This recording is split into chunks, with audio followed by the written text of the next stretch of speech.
I lost my virginity at 12 years old, but at what cost? One day I decided to skip school and go downtown to play arcades instead. It wasn't the first time I did it, and it was a pretty common thing to do back then. I removed my uniform and hid it inside my backpack so no one could notice. I was walking downtown when a guy in his late 40s, dressed like an executive, waved at me.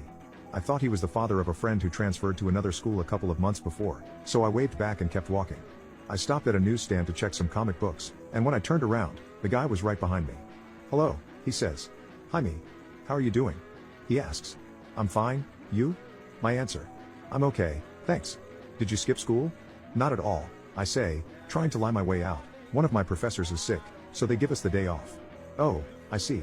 So, what are you doing here?" he asks. "Nothing really, just walking around." "Oh, just like me. Do you want to drink a Coke?" "Sure, why not?" We went to a nearby cafe, one of the expensive ones but pretty much deserted at that time of the day, and he ordered me a Coke and some coffee for himself.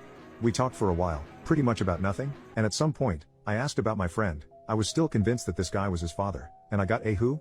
For an answer. So, yep, this guy wasn't my friend's dad at all.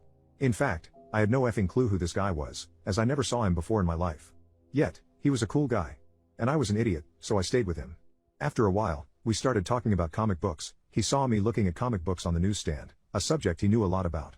He starts to talk about Catwoman and how he loves to wank to her. And you think that by that time, I should be running away, but, nope, I didn't. Instead, I was like, oh my god. I do that too.